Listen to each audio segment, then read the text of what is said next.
So welcome everybody to another live stream, and it's Thunderbirds again. Whew, I can't believe it is a month since the last one.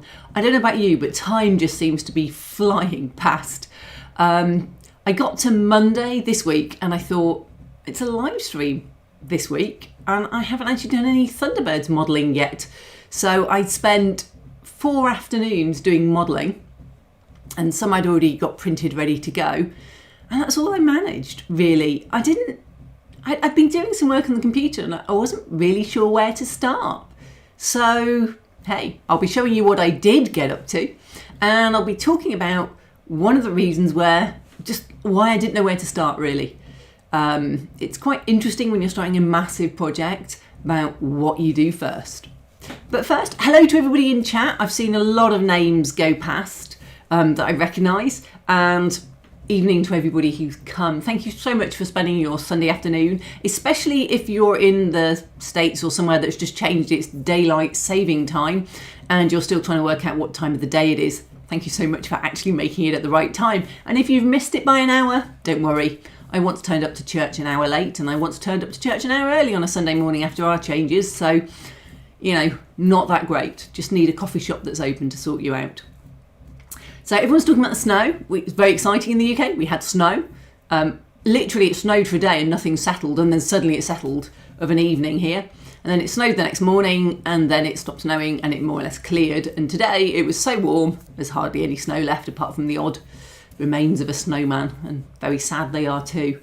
But if you did have a bit more snow and you're enjoying it, great. If you're not into snow, well, I get you. I just stayed in and didn't do much other than modelling, which is always fun. So, looking at everybody in chat, hi to everybody, and people are talking about, well, Giant Ball Monster says it felt like spring in America, but here it's too good to be true, and now it's chilled down. Jonquils in blossom everywhere. I don't even know what a jonquil is, but it sounds deliciously beautiful. So, wow. So welcome to everybody.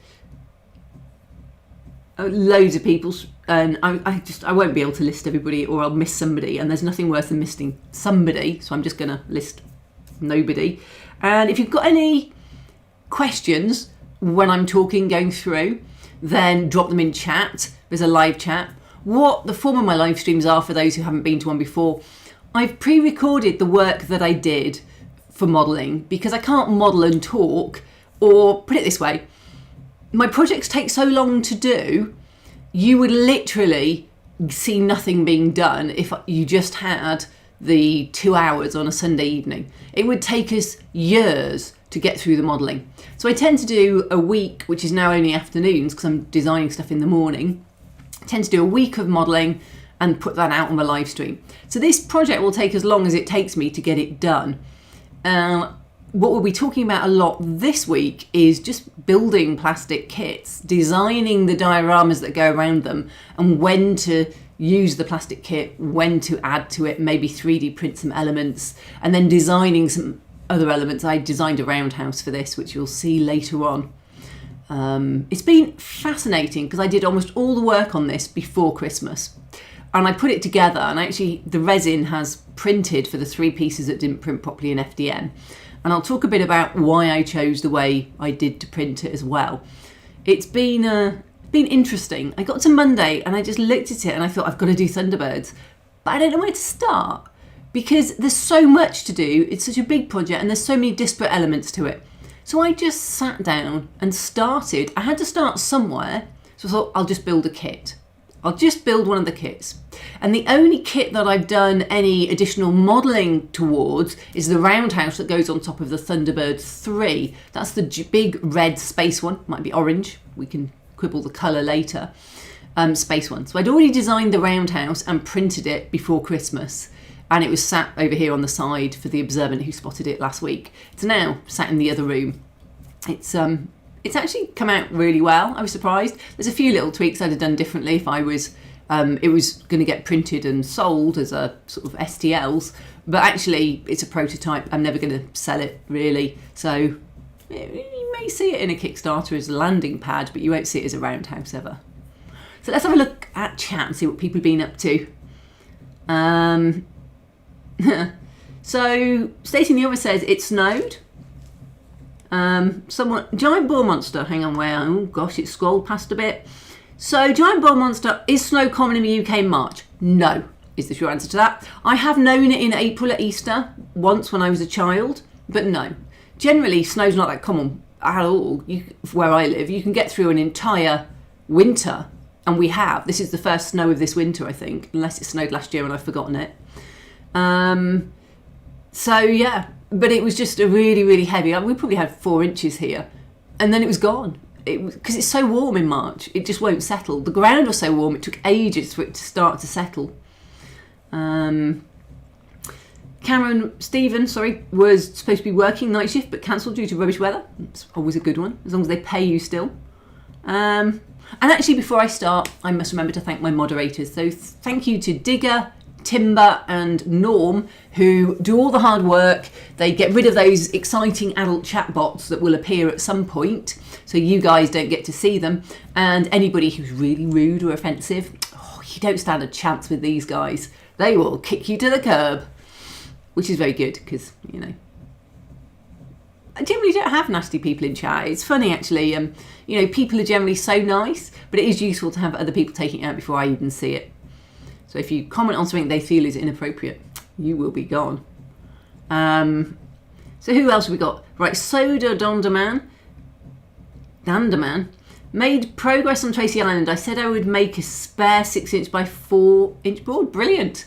I hope I'm inspiring other people to build along, because actually it's going to be fun, this, and you can get all the kits easily in the UK. I don't know about the rest of the world. Oh, apparently jonquils are daffodils. Oh, I didn't know that. Oh, well, I like the name daffodils, but I think jonquil's prettier. But I do like the name daffodils because we have our nodding daffodils. Yeah, they're not out. Well, they're starting to come out, the daffs, I guess. Crocus are all out at the moment, and a few snowdrops. So Peter Jackson, talking about snow. I wouldn't say it's common, but it can happen every few years. I think it's normally January, February, or sometimes October, November that you might get snow, and Christmas obviously, but March is rare, I would say. But I think I just blank it from my memory very quickly. Surely that would just be water in that snow and ice box behind you. Yeah. Yeah, there's a snow and ice box just there. And I've actually got 2 or 3 boxes of snow and ice, but that was the one with the bits in that I needed for whatever project I did snow and ice for last. I can't remember. Oh, it would be Tomb Raider, the big ice wall one. So Tim says, depends where you live. Here in the Midlands, it's true, it's not uncommon to have a few days of snow on and off between December and March, but it is like on and off in the Midlands because it comes from the East Coast, so it's all flat up to our point, so it just comes in from Siberia and comes across. Yeah, but it's rare. It definitely snows up north though. Definitely, Peter Jackson says that, and it does. In Scotland there'll be snow. They even ski in Scotland occasionally. It's that bad. So hi to everybody else who's joined. Tim says, up in the Scottish Highlands, snow only between October and June. Midsummer skiing does happen some years. I didn't know they did midsummer skiing, but there will still be snow on the top of the mountains quite a long way through the summer. And okay, so, and then stating the obvious, my sister lives up on the A66, she did mention it. It got very cold, according to Adam. A bit of snow, and he bought his first 3D printer. Excellent. It is a slippery slope. Is it resin or FDM? Because I'm going to be talking about both today, quickly. Norm, who lives in California, can I say? Many people were snowed in under 14 foot of snow in our local mountains. When I was young, I read The Famous Five, and they got snowed in. It has never snowed that much in my lifetime, in where I live. So, yeah. Soda wants his adult chatbots. Yeah, they're just a bit boring. They just repeat the same thing multiple times, and it's just like, boring, I'm afraid. And Peter Jackson obviously watches the news more than me because he'd seen that South California had some really bad weather for the area. But yeah. So James Polton asks, am I using AIP Thunderbird kits? Yes, but this week, no. And I'll talk about that in a second when I put the video to go. Because the first kit I'm using is not, but it's the same maker, it's the same manufacturer. So yeah, we'll talk about that. So I think I am actually using an AIP kit. It's just a different name on it. So we'll talk about that in a sec. So Frank's word says, Kathy, I remember your winter diorama, very cool. I've done a lot of snow dioramas over the years, or I've used snow in a lot of dioramas, from the final scenes of the Clone Wars where there's snow and ice, and I tried Targrout, which didn't work, it wasn't white enough, all the way through to like the little river and the bridge, and I've done little bits of ice and snow, and I do love snow. I did a whole series of snow dioramas of all the different products. And I think now it's a really cool thing to model. I do like it, and we're definitely going to see more in future. Probably on little terrain circles, because that's about the size I can manage at the moment. Or Andy T says the DAFs are out in Somerset. They're probably out here, to be honest, in places, but I haven't noticed them yet. Soda Dandaman. Since people talking about snow and tie into the stream, Tracy Island had snow once. I've got a picture of Tracy Island Villa in the snow. I think it was the Christmas special, and it isn't real snow. Can I just point that out for people who are about to say, but it's a tropical island? Brains, they had this child over who'd won a competition. I watched it recently at a orphanage, and he got to go to Tracy Island for this Christmas, and they made it snow for him. So Brains had invented snow, and they squirted snow everywhere. So it wasn't that it snowed on a tropical island. Brains did it. So that was cool. Peter Jackson, is it starting soon? Still showing live in 2 minutes on my screen. That's interesting. It's working on mine, and I've been going for a while. So depending when you wrote that, I'm guessing it's live now. So, David, hi from, where are we? Robert, hello from Melbourne, Australia. So hi to you. David, hi from Yorkshire. Can't stay, I'm afraid. Got to get a very early night, but good luck with your various projects. Thanks, David. And I'm sure you can catch up later if you're interested. David Orff, dash sprouting through my front lawn, but not out yet. So no snow here, right on the south coast, but a few miles inland, friends had some. Yeah, my dad he lives on the coast and he got no snow, but he lives on the southeast coast. So, Stevens, no plans to build anything on Tracy Island, but quite fancy one of the guest vehicles, Red Arrow Jet, on its launch cradle is a possibility.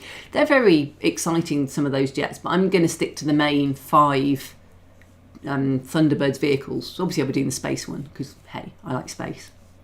So Tracy Island was in the Pacific. I thought it was in a Pacific island, a tropical Pacific island. That's why it's got palm trees.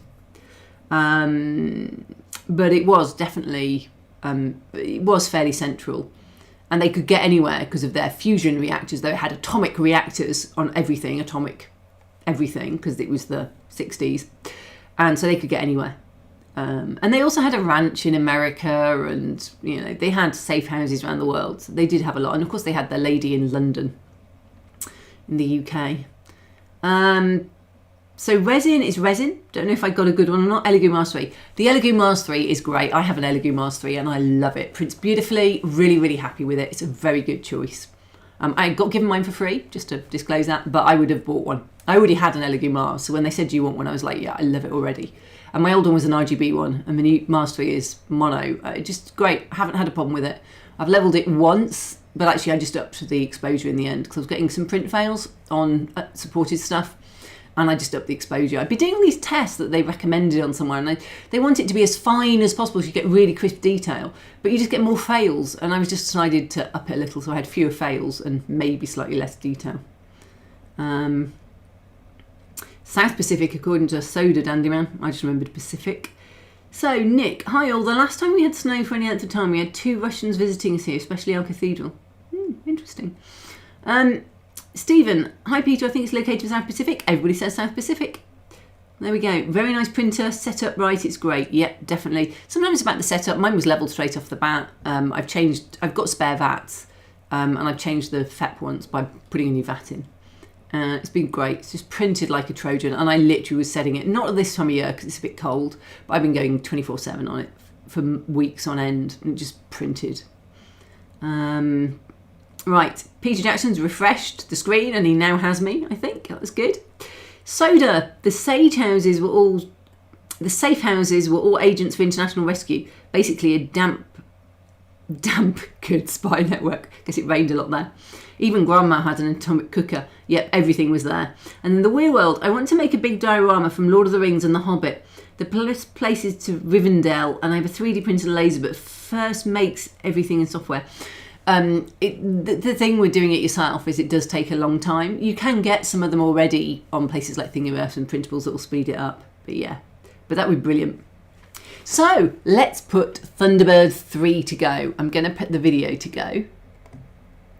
And I'm up in the top left. If that's blocking something, let me know and I can move it. So I said I'd talk a little bit about the kit. This is an Aoshima kit. Now, if you were to look at a normal Thunderbirds kit, like I've got just on the side over here, I've got 4 of them piled up, and I've got another 4 or 5 out there. They are by Bachmann, and people go, oh, it's a Bachmann kit. But on the side it says Adventures in Plastic AIP, a Bachmann Europe production. But I think AIP is also Aoshima International. I think they're the same, because when I look at the things that people build, I haven't built it yet actually. I've got a Thunderbirds 3 kit by Bachmann, and I've got this one that I've got here. I'm willing to bet that they're the same, absolutely the same. So when I build the 3 on its own, which I'll probably do soon, it will be exactly the same injection moulding. And the reason for that is people say these are very old kits and Bachmann have rebranded them. And so you can buy these identical kits in Japan. And I wanted all of the hangers, so I wouldn't have to build them. I just really wanted to not have to do as much design work, because I'm busy designing for my Kickstarter and my design time is limited. If I'm going to spend any more time, I'll be doing it on my Kickstarter that might actually earn me some money eventually. So I have got each of the launch bay kits, and some of them I've got twice because I want to extend them or move them or do things, or I wasn't sure what I was actually doing. So I think I've actually got the Thunderbirds 2 launch bay twice. And then I've got a Thunderbird 2, I've got a 4. But I've only bought the ones at 1 to 350. Because the and I bought Thunderbird 4 in a bigger scale. Because the Thunderbirds kits that Bachmann do come in various scales. So 5 is unscaled, and I've no idea whether the Thunderbird 3 that comes with it is 1 to 350 or if it's just smaller scale. It's really not clear. So, but they do say the scale's on the side somewhere, or it says it on the website when you buy it. Oh yeah, it does say it on the side. So you can choose to buy just the 1 to 350 ones. So I've bought them all the same size, 1 to 350. So that's set my size for Tracy Island. So this week, I started off, I didn't really know where to start. I'd done the roundhouse for 3 before Christmas when I first mentioned I was going to be doing this. And then post-Christmas, I was just shattered and I was trying to stop myself overworking, because I'm not being funny. Since I went self-employed, I have chronically overworked in a way I never did when someone was paying me to work. And I will literally work from 8 AM up for the builders through till 5 where I go and watch Pointless. I'll log back on again to the computer and I'll work till 9, 10 o'clock at night. And then I will do it 6, 7 days a week, every single week. I don't get holidays or anything. So in a bid to try and stop myself from doing that, I did a rewatch of Star Wars from the beginning, chronological, every movie, every TV show. And that is hundreds and hundreds of hours of TV. And I watched it rather than work and watch it, because I put TV on and normally I just work and have the TV on in the background every evening for hours at a time. So I go through loads of box sets of stuff, but I don't pay a lot of attention to it. But you'll see if you look at my Kickstarter, which my next stream might be about my Kickstarter, because I think it should be going live. We'll see about then. And I've been heavily influenced by Star Wars for it, because I've been watching a lot of Star Wars. But anyway, I've been trying not to work in the evening, and I designed Thunderbirds because I'm designing my Kickstarter in the day, in the morning. I'm modelling in the afternoon. So the only time to design really is the evening. So I'm going to have to go back to working of an evening again to catch up with getting all this modelling done. So I'm on Tracy Villa at the moment, and actually a bit of Thunderbirds 3 still to go. So I got the kit out and thought, well, I'm just going to start building Thunderbird 3, because that's the one I've done the roundhouse for. I also spent a bit of time designing Tracy Island itself, how it would fit together. But I was really struggling electronically. I'd scanned in all of the kits, I'd opened them up, got all the paper backdrops and the plastic bits for the kits and scanned them. So I had a rough idea of size and I put them together. And I was trying to put it together and it's really spread out. It's quite hard. And I'm just like, I'm actually probably going to do some of it physically and measure it once it's built so I know it fits. So I've now assembled the hanger, you'll see by the end of this video, and I've assembled the roundhouse, and hallelujah, the rocket fits through. I didn't think to check at the beginning, and I'd not built the rocket, and it fits with like a mil to spare either side. So I've built everything up, and I'll start putting it together and then 3D printing support structures around the outside and the top of the hanger. But let's just talk a little bit about what I'm doing on the video. So this is an old kit. It is an old kit. This kit's been around for a long time. And it's been re-released, I think, by Bachmann. I think all of these kits are going to have the same problems from what I've read from looking at forums of people's builds. There are seam lines. So what I'm sanding out at the moment here is a seam line. So where a plastic injection moulding kit meets, two halves, squirt plastic into the two halves, where that meets, there is a line sometimes. It's really bad in some kits. It used to be very bad on white metal. And it's really, really bad, I mean really bad, on the clones and some of these things that I've been doing for Star Wars Legion. So a lot of what you can spend your time with modelling is cleaning these up. Now, you can fill them and you can sand them. I was being lazy, I just sanded them. And I did 400 grit and then I did 1200 grit. I'm going to paint it so it doesn't need to be glossy. If it did, I'd be using glass files and stuff and getting it a bit more. And here I'm just trying to clean out the actual lines a little bit as well. So this is the body of Thunderbird 3. I know I'm going to paint it. I had a choice, do I paint and assemble? But because of the glue I'm using, I find it bubbles plastic a bit. So I actually like to clean off after I've glued sometimes.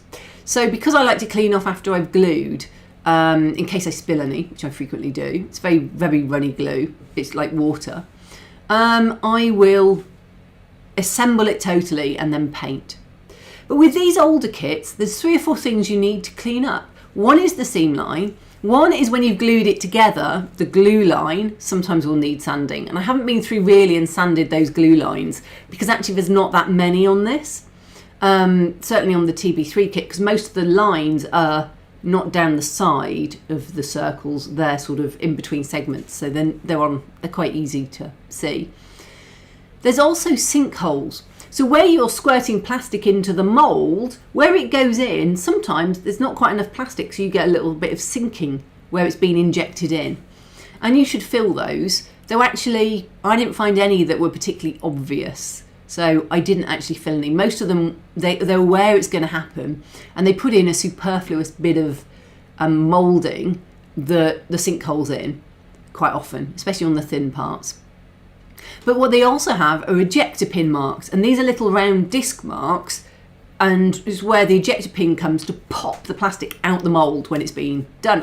I used to work for a plastic injection moulding machine company. I was their accountant, so I actually went on courses on how to use a plastic injection moulding machine, so I can run a plastic injection moulding machine and do all this. Very exciting.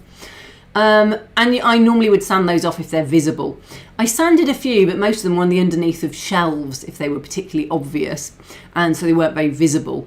So I didn't really sand that many off on this, but I would normally sand them as well.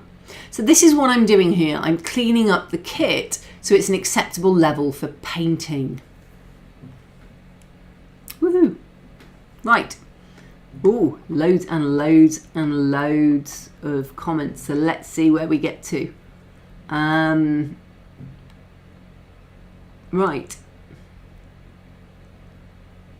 Ooh, so James says Thunderbird 3 is my favourite Thunderbird. Mine is 2. I think Virgil's the nicest Thunderbird dude, and 2 has the most use. I really like it. None of the others actually seem to achieve much. They do slightly more in Thunderbirds I'll go, but in the first one, all 1 does is turn up and boss everyone around. 3 actually, goes into space, which is cool. But 2 does all the hard work, all the heavy lifting and all the hard work. So 2 is my favourite. Stating the obvious, 3D printers where black and white is an upgrade from colour. Go figure, indeed. I still actually have 2 colour printers that I still use because they're just slower. But there we go. my Peoply for Non, which does the big stuff, is still RGB. I can get the upgrade, but it's about $500. And I've still got I'm just waiting for the screens to go first. So Frank Words, do I ever sell my dioramas? No, but I'm going to have to because I've run out of space. So I will be selling some at some point, but I'm not shipping one again. I shipped one to Greg in the US, and he said it arrived slightly damaged, but fixed it. I think something had broken off. He fixed it. But boy, it's hard work. All I can say is no, because it took me a day just to pack it, and you're then shipping stuff, and a lot of my stuff isn't designed. I've been putting plastic sheeting over it when it had work done in the house, and that alone was enough to damage 5 of my dioramas, just plastic sheeting weighing on the delicate models. So no is the short answer. So James, it's a cracking design, isn't it? I think 3 is a cracking design. Yeah, it is good. The new one, the outer bits that I'm actually fiddling with at the moment, they actually come out and make pincers, which is really clever. So Nick, we had the Novichok crisis, Kathy. I'm in Salisbury. Yes, I did wonder whether it was if is that what you were referring to? Norm, oh boy, the movie, yay. Not quite sure what that's related to, but hey, I'm sure Norm will tell me later. So Giant Ball Monster, I've never seen Thunderbirds. How have you never seen Thunderbirds? I just rewatched all the Thunderbirds. They are dated, but there's definitely something very appealing about miniatures. You can't get past, and people don't like the new ones. I actually prefer the new ones, I have to say, because the people in them are nicer. I was going to say that, maybe because I'm now older, but the people are nicer to each other. I get a lot more family feeling from them, and some of the designs have been done. Those ships are CGI and the people are CGI, but the actual dioramas are all done by Weta, which is really exciting. And you can see them, Adam Savage visited them with tested.com, and there's some really great modelling there. You know, Weta, obviously, top in the world. But yeah. Welcome to Venanja Diesel. And David, The Weird World. Rivendell is based on a real place, the Lauterbrunnen Valley in Switzerland. Makes the film setting look a bit poor, to be honest. Oh, bless. Oh, Giant Ball Monster. Star Wars is good for that, the marathons. Yeah, I mean, I had seen everything before apart from Star Wars Resistance. I had seen all of them at least once before, except for Andor and the Bad Batch, which are current series. But I ended up, I was re-watching everything. It's not like I hadn't seen it before. But I'm still, having been through everything, it makes the new ones, the originals, so it makes the originals really make sense in a way they don't make sense as a universe or a galaxy. And then you've watched so much, because most of the content is actually in the prequels era, and that's my favourite era. I am such a clone fan. I am, you know, Star Wars was okay for me before. I enjoyed it, but I didn't love it, and I certainly didn't like Anakin in the prequels. And then I watched the Clone Wars, and Mando made me fall in love with Star Wars, and then Clone Wars sealed the deal. And I just absolutely adored the Clone Wars. I've watched it twice. I probably will watch it again fairly soon, and every time I'm modelling something, I'm going back to the Clone Wars because I'm doing a clone army for Star Wars Legion. So I'm re-watching episodes several times, looking at the ground. It's like, ooh, look what the Saleucamai ground looks like. Look what the Rishi Moon ground looks like. Spending a lot of time looking at ground and landing pads as well. But yeah. So Tim says, I was working similar hours in January, February, still got some overtime in March, but not as bad. I do the same thing with box sets, currently back on SG1. Oh, we're on the final series of NCIS at the moment, now we finish this. So what is that thing you use for polishing, says Remy. So I'm actually using here 2 grit sanding sponges by Despie, that's DSPIAE sanding sponges. They do a really nice set. And I'm using the 400 grit to roughly take the stuff down to what I want, and then I'm using a 1200 grit to polish it back to a finer surface. Now they do go up to 2,000-3,000 in the sets. There's one set that's like, I don't know, 120 to 1,000, and the next set is like 1,000 to 3,000 or something. And they're really nice. There's different thicknesses of sponge, and for these round surfaces here, you'll see I use a metal file when I want something square. I actually really like metal files for that, but I use a sanding sponge when I want something that's curved, and these are curves, a lot of them, so I've been using the sanding sponge a lot. And for glue, I'm using Tamiya Extra Thin, though actually it ran out and I tipped in a bottle of Plastic Magic I had. So it's probably actually Plastic Magic by Deluxe Materials at the moment. But, you know, Tamiya Extra Thin works fine on these types of kits. It's really liquid. It melts the plastic together. So it's the strongest glue you can use. It's much better than super glue. And it's really easy to sand off once it's gone dry. If you try and sand it before it's properly set off, which will take 24 hours, it'll be really spongy when you sand. You can't get a nice texture. David, for 3D printing in resin, the cold, lots of people suggest a brewer's heating band, basically a low voltage element you can wrap around the resin back to keep it right at 30 degrees. Yeah, I actually have a room that's a 3D print room, so I just heat the room. It's not that well insulated. The trouble is one of mine's on the floor, and the floor is colder. The actual temperature for the Elegoo Mars 3 is about 20 degrees to 25 degrees every single day, because I am running 3 FDM printers solidly 24/7, printing test prints for my Kickstarter. So actually it's keeping it quite warm. It's the one on the floor I'm not really running at this time of year, because that actually wants to be above 25. But I've got a little 2 kilowatt, 1 kilowatt, it's variable, ceramic heater, and I just point it, sat above the electronic level, I just point it at the case and it works fine. But the one that I'm using is, it needs to be above 25 degrees. And it's just a faff. You know, I've got 4 resin printers. To put those brewer's vats around everything starts getting expensive. For the price of one electronic thing, I can heat the whole room. And actually with the FDM printers, they'll heat where the Mars is, because that's at the same level as them. So I don't need to worry as much for the Mars. It's the lower one, really, that I'm not printing with. The last thing I printed on it was the DFD Lat. That translates to English as the Darkfire Designs, one of my favourite patrons. If you're interested in doing Star Wars sort of designs, they do amazing stuff. And there are plenty of other great creators out there, but I follow a couple of them. Hokuzo I've just joined as well for this month's stuff. And they do Star Wars Legion scale, so that's what I'm modelling a lot at the moment for various reasons.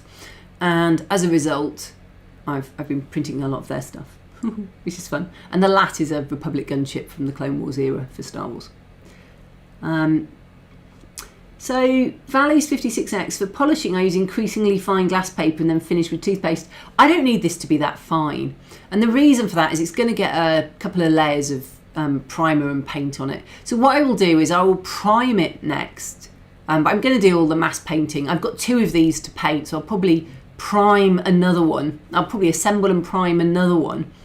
And then when I've primed it, I will go through and just check if anything's showing.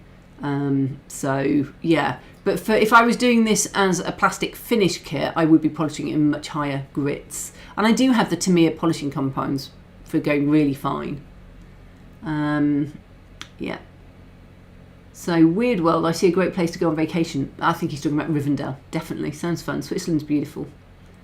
Joel Mercier, hello, I just discovered what you're doing and it's great, watching from France. Well, welcome, thank you for joining. So David Orff has been to Switzerland, sounds good. Right, Stephen, as modellers we strive for picture perfect realism, but Thunderbirds had a toys come to life feel to it, and that was part of the charm, which gives us a bit of a dilemma of what to aim for. It does. I'm aiming for great modelling in this, which is why I'm getting rid of seam lines, but it's going to be, and it's going to have weathering when you paint it, because when you look, the actual vehicles are weathered. But I'm really struggling when it comes to designing the buildings to know what to do. Because the roundhouse, the original roundhouse, and I talked about this last time, was way out of scale. They actually got the scale wrong. And they realised it made this 300 and, couple of 100 foot high rocket look about 10 foot high when they put it in scale next to it. So I've gone with the one that was in the later movie, which is actually got 2 stories on it. And it's still a little bit out of scale, but it looks a bit better. But for this, I'm just going with good modelling, because that's what I want to show off, is good modelling. But yeah, it isn't supposed to be uber realistic, and that's where I'm struggling a bit with. I like ultra realistic stuff, but realistically, Thunderbirds isn't realistic. Wow, too many realisms in that. But the modelling still needs to be good quality. So James asked, what colour are you going for Thunderbird 3? I haven't bought it yet. I don't know. I've got the colour for Thunderbird 2. I've got 2 of these to get. It'll be as close as I can get in the Mr. Colour range, and I might have bought a colour, I'll have to go and check, because I did buy some stuff before Christmas. As close as I can get in the Mr. Colour range to an orangey red. It'll be an orangey red. You can see what colour they think it is there. But, you know, film from the 60s fades slightly. And so I'll just have to see. It's going to be an orangey red. That's all I'm going to say for now. And when I paint it, we'll talk about it. So Monique asks, how long does cleanup usually take? Well, it depends how good the kit is. So on a Bandai kit, you will only ever have to clean the gate and the where it joins onto the sprue marks. You'll only ever have to cut those off and clean them up. And I would do that with a 2-stage, thick nippers to take it off, thin nippers closer on, slice it as close as possible. And then I'd use a glass file probably, if it's Gundam or something like that, just because the glass files work really well on them. And this is seam line, so it's white sanding. And it wouldn't take much to do at all. There's no cleanup on the actual body of things. If it's something like an early, I've got a Bandai sprue kits, and there's two where I have to join 2 bits together for a Master Chief thigh. And if I join them together, they're the same colour, but then I can't paint separately the underframe with all his body, so I might do them afterwards. But if I do them afterwards and then I glue them, I've got a line down the thigh. So there's bits sometimes where you have to work out how you're going to hide those seam lines so they don't show. Are you going to hide them? And if you are going to hide them and paint them afterwards, there's a lot of masking. So I need to think sometimes about that. But for this one, you're sanding a lot more because the kit isn't old and it's not such a high quality. So it really depends on the kit. It's how long is a piece of string? How long is your kit? How old is your kit is generally the thing. And what I find is there are some really well-engineered kits. Bandai would be an example. To me, they are the top engineered kits. And nothing below them is as good as Bandai. I think they are the pinnacle. And then you're all the way down to resin kits and 3D prints that can take you a lot of filing to get them to fit. David, I just remembered that when I was a mere child, I visited a museum somewhere that had the Lady Penelope's pink Rolls Royce in full size. Ooh, that's exciting. Hi to Herman from Chile. Welcome. Nice to have you. And then it's a Giant Ball Monster. It's a shame PBS never imported Thunderbirds for broadcast here. For as far as I know, the local affiliates here. I bought mine on DVD. It's actually an ITV hub, but it was so hard to watch because it wasn't natively on any of my TV or Skybox. So I gave up because doing it on the phone was really hard. It kept stalling and restarting. ITVX, this is their new thing. So it is free. I watched the first... So I discovered it was free after I'd bought the DVDs, but it is free in the UK on catch-up TV effectively. But the DVDs were not expensive now, so I just buy them. So Peter Jackson, I like the old original Thunderbirds done in Super Mario Nation by Jerry Anderson. This is what this is based off. These are the originals. Though actually, I actually like the Thunderbirds Go new series. Andy T, what side cutters am I using? Despy, DSP. IAE. I love Despy stuff. It's always really good quality and really great. Reasonable price point. So I go Despy. You could do God Hands if you want to spend a fortune. And I'm sure there are other brands like Madworks and some of these others. I get all this kind of stuff from the Gundam world because they are almost some of the best plastic modelers you'll find for producing really clean kits because they don't paint them. They will literally self-colour plastic you never paint. Some people paint them and they look amazing and I'll paint mine, but there's loads of people who never paint them. So they have everything done so you can get rid of all the stress marks, you get no marks on your plastic at all. From when you side nip, sometimes you'll put a white stress mark onto the plastic. They have all the stuff to get rid of that and they have really beautiful stuff. So Gundam supplies are the best for this kind of thing. What's annoying about older kits as well, there's no way that you get these lined up unless you just do it by eye. So newer kits would find a way to line those up so you can't get them off centre, so they'd all be perfectly lined. Whereas these, you put them in and you just have to line them by eye.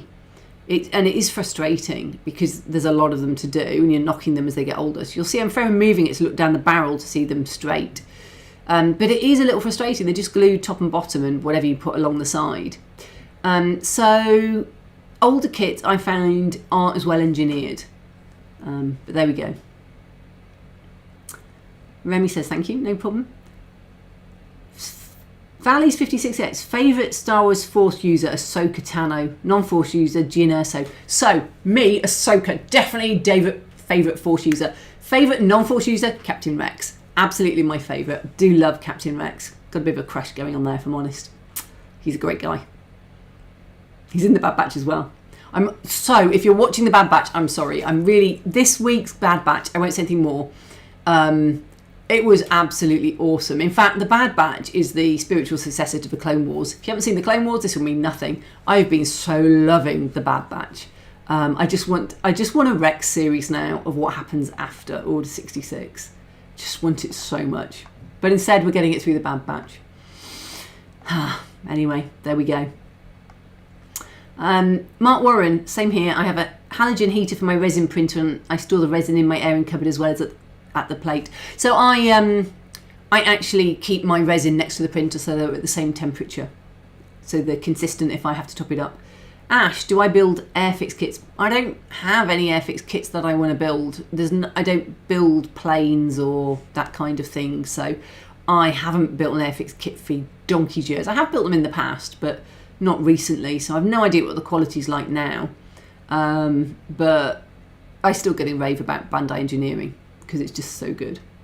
Literally, you don't need glue for Bandai. Everything is push fit, and you can take it apart again then to paint.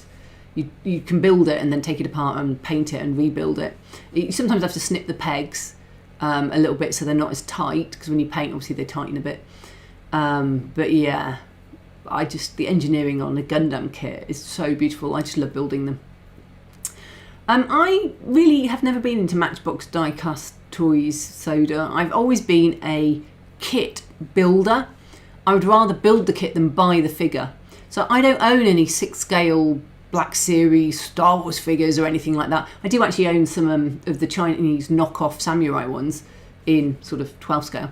But I don't own or buy that. I only... So if I want to do a Captain Rex figure, they're £300 to buy, if you can buy one second hand, or I can make one myself. I will always choose to make one myself. In fact, I'm trying to decide at the moment what scale to make my Captain Rex figure. I've got an Ahsoka I did that was about this big. I think she was 1/24 or something.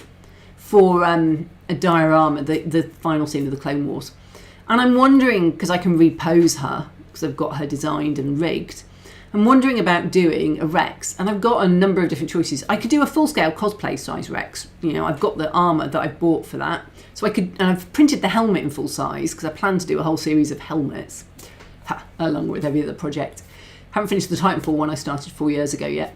So I'm planning to do like a full-size helmet, but I'd like to do a Rex figure, and I'm trying to decide. I could do it at a 6 scale, because there's always stuff, but I'll probably use the full-size files and just scale them down. So I'm wondering whether to do them at a half scale. I am really wondering whether to do a half scale, or whether to do... and there's somebody who I follow on Instagram, Dave, who has a half scale second sister from Fallen Order. It's beautiful. His wife must love him to allow it. It's massive because it's half scale. But I'm trying to decide what scale to do for him. So any ideas on... I'm still thinking half scale. I've got a 30-inch Master Chief, you see. So I already have something that size. And it's just, if you're going to do a figure, it's a great size to do it in. But you're only going to do one. Whereas if I wanted a batch of clones, I'll just run out. I'll be on a different project by then, I'm sure. Hi, Ash. Welcome.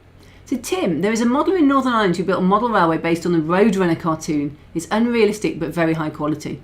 You know, you can get some really unrealistic ones that are superb quality. There's one that comes to Worley that's very whimsical, and it's beautifully modelled.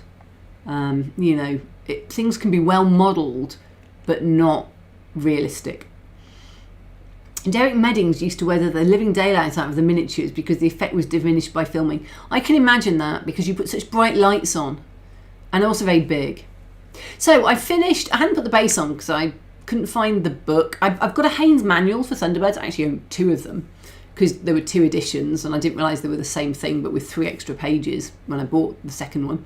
And you can get a Haynes manual for Thunderbirds, and I had one upstairs, and I had one around this house, can't find it. So I brought the one over from home mum's house where I was, still call it home, where I was modelling of an evening. And just to check the back end, because there were 2 back ends that came with the kit and I couldn't work out which one to use. One had bits sticking out and a squarish centre, and the other had a round centre, which seemed nearer the pictures in the cross sections in the Haynes manual. But this is why I bought this kit, this Aoshima kit, because it comes with the hanger bay. And it has etch in it, which might be why Batman haven't done it, because they haven't been doing etch, I don't think, in the others. And it's beautifully modelled. It's actually a really nice model of the lower half of the hanger. The upper half is card and bendy styrene, like you might get in an egg carton, you know, that kind of foamy stuff. So I'm actually, at the moment, I was designing it as a 3D print. I'm going to FDM print it. Not because FDM printing is great, but because it's solid and dimensionally accurate. And resin warps, for me. I find resin in large flat areas warps a lot. Partly because I print them on a bigger printer and it has more pull forces. And as they cure, they warp. So for this, because I'm now putting etch on, I'm using super glue. Because you can't glue etch to these without super glue. And I'm using Zapper in a can, spray Zapper, just got it off Amazon. Builders have it, you know, so it's a big amount of spray comes out and it sets up your super glue straight away, so you can hold the fiddly piece for a very short amount of time. And it's a beautiful bottom. Now, they recommend you paint it, I think, before you put it together.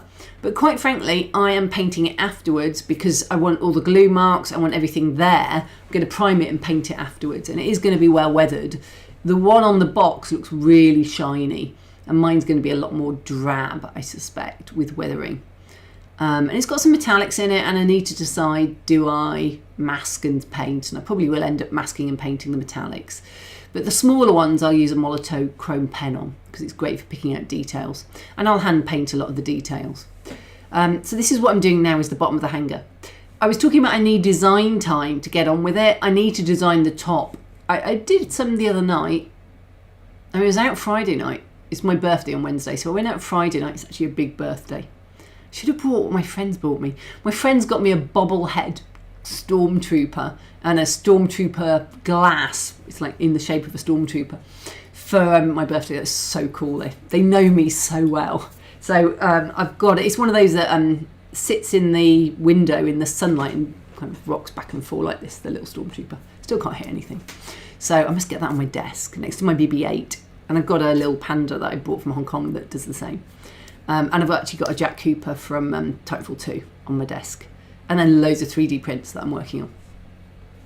But I'm doing the bottom here, and I decided not to use the card at the top. I'm going to do it in something that's more robust because I need to be able to sit the roundhouse on top of it, and I think the card will just warp and collapse. Right. What else is in chat? Let's have a look. James, I know the colour they used was Peugeot Seville Orange. I know it's way too much about the original Thunderbirds. There's nothing wrong with knowing a lot. I've certainly spent a lot of time listening to people talk about it. And I bought the DVDs. They have loads of extras as well, which is quite good. So Rob says, hi, love your videos. Thank you. Shameless flatteries, always appreciated. I used to work with plastic moulding. Yeah, plastic moulding is an interesting... I wish it was cheaper, because it is actually still better than 3D printing, but it's just so expensive to get the tooling.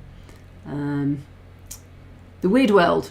Already learned a lot from you, thank you for that, and have a great voice to listen to. Thank you. I always feel I'm a bit high-pitched being a woman. I find men easier to listen to, but maybe that's because I'm a girl. I just prefer listening to men. Archive.org. Great stream. Thank you for recommending me. Soda Dan. I might just call you Dan. It's kind of shorter. May not be truly realistic, but Thunderbirds, like Star Trek, has applications in real life now. Thunderbirds had hover bikes. United Emirates use them for their police. I didn't know that. Star Trek sliding auto doors. Yeah, I mean, I think what they had was, because I'm a child of the 70s, a lot of the books I read, sci-fi wise, were obviously earlier books.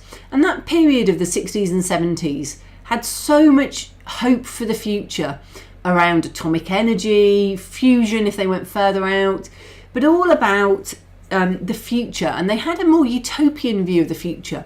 What I find is sort of post-millennia, definitely, it's a lot more dystopian. You've got more Mad Max and more Last of Us, which I haven't seen yet, but I am going to watch when it's finished because I want to binge watch it.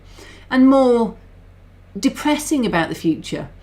Whereas I think back in the 60s and 70s, they wanted the future to be better. So they look and find really great applications for things. Yeah. And people say how much, you know, the iPad is inspired by Star Trek. Scanners for medical, Star Trek. Star Trek, people saw it and said, I want that. And they went and created it 30 years later. It's really cool. Right. James, Bandai are amazing. Their Star Wars kits are out of the world for detail. Yeah, I haven't built too many of their Star Wars kits because they're just not in a scale I need. When I look at them, I want them, but they're not in the scale I need. But yeah, Bandai, just so cool. Yeah, and I guessed you meant you weren't building kids out of them because kids are hard to build. Ash, I still don't build Airfix kits. I did answer that already. Right. So, archive. This is a cool topic. Always good to be cool. Yeah, Valley 56X. This week's Mando and Bad Batch were both awesome. If you're not into Mando and Bad Batch, I'm really sorry, but I just...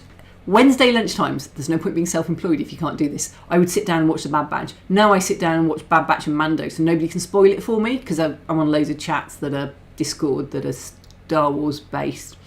And people will forget and I'll go on and read them. And I'm just so hyped for the... Bad Batch has got... It was episode 12 this week, so it's got another 3 weeks left because I did 2 at the end. And I'm just hoping that they get there because, you know, so many characters that I've loved for hours and hours of screen time still need a bit of resolution. So Norm says, this is very large in 1 to 350 scale. What does that equate to, or feet or meters? This is, I think it's just about 200 foot high. It's a big space rocket, this. The people in it are titchy. The people are, you know, 3 or 4 mil high. This is, if you're looking at what I'm doing now, those little gantryways that you can see with the bit sticking down, that was me trying to very badly stick a etched brass thing on. Those little gantryways, they're people height. So you can see how small the people are. It's just that this is a big rocket. So if you look at the vehicles, when you get to the blue plastic in a minute, that's a vehicle. And it's a big vehicle. It's one with an antenna on the back. And it puts it into scale. But you have to remember, these are launch bays for space rockets. They're not small. Thunderbirds is, at 1 to 350, the people are really, really small. It means the actual roundhouses and Tracy Villa and stuff are actually quite... They're not that high. They're big buildings, but they're not that high. So Valley's 56XX. I went to the same art college as Ridley Scott's son. He had a 1-to-1 alien we used to hang our coats on and a pulse rifle on the coffee table. That is so cool. I have an Emperor Giorgio from Star Trek in my hallway, and I'm going to replace it with a Captain Rex, I think, and do him full size. We'll see. We'll see. It's very exciting though. And having the original props is far more exciting, but I do like building my own. Country Bonic 2. I wish that someone or manufacturer could make a realistic model of Tracy Island and the Thunderbirds, particularly Thunderbird 2 with its multiple pods and the pod vehicles. So I've got all the multiple pods and pod vehicles for Thunderbirds in a kit, and I think it's quite a reasonable kit.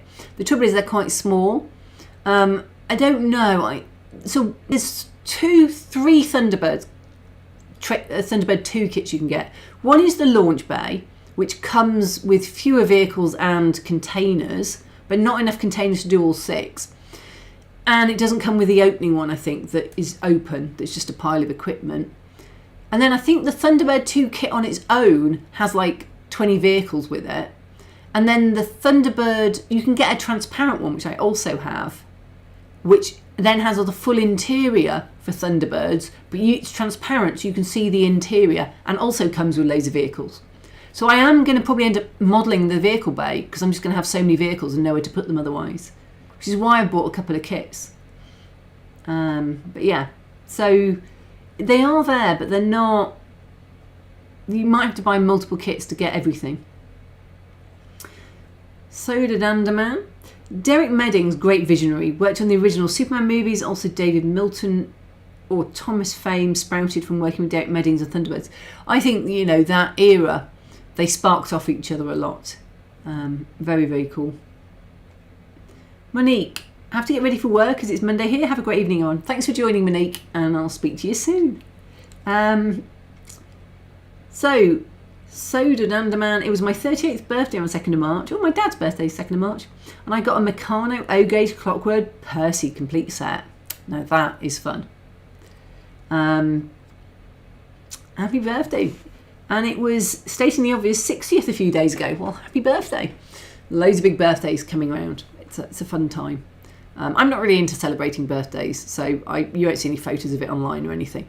Though I did take a photo of my Stormtrooper, which may yet end up online on my birthday. And yeah, it's just one of those things. It's just another year, another birthday. But I did go out with a meal because it was a big birthday, so I felt I should probably do something to go out for a meal with my friends. So one thing I would say is all the instructions for Japanese kits, of which this is one, they're all in Japanese. Now, very rarely do you actually need to know what they say. Most of the time, the letters and numbers are in English and you can just put them together. If you are struggling to understand what it is saying, and sometimes there are things where it's not entirely clear, especially if you like to read the opening instructions or the colours or something. If you have an iPhone, and I'm sure it's on every other type of phone as well, the Google Translate app will translate a photo. So you can live take a photo of the instruction sheet and it will auto translate the Japanese into English. So you can read the instruction sheet from Japanese in English. That is such a useful thing to know, especially for the colours of paint and things. I mean, I don't generally use their colours, but when you're trying to work out what decals go where or something, it can be incredibly useful. Now, what a lot of people say to me is, on this, the original little thing that goes along on the railway is Airfix Lomac. And it might be an Airfix Lomac, but I actually created it with the little bit on it. And it's about this big. It's this big in this scale. It's so small. I was like, I created it, having cut it out and put it together. And I was like, what on earth is this? It took me ages. It's going to come up in a minute. I'm still on the basic part of the hanger at the moment. And you can see it's open at the front. I'm not proposing to model any more. It's not going to be enclosed. This is a cutaway Tracy Island, so you can see the interior. So what will happen is I'm going to put a 3D print round this piece that goes round the back of it and joins up with that front piece just down there, sort of below my finger. See those front wings? I'm going to put something behind those wings and then there'll be rock work to the side of it. Now I might print the rock work a little bit just so that this has got a little bit, because the roundhouse is quite big, so it's got enough underneath the roundhouse that's quite solid. It'll be hollow underneath, obviously it'll be infill. So I might well print that. I put rocks on the villa when I've been playing with it and they don't look that like the real thing, so I'm not quite sure what I'm going to do yet.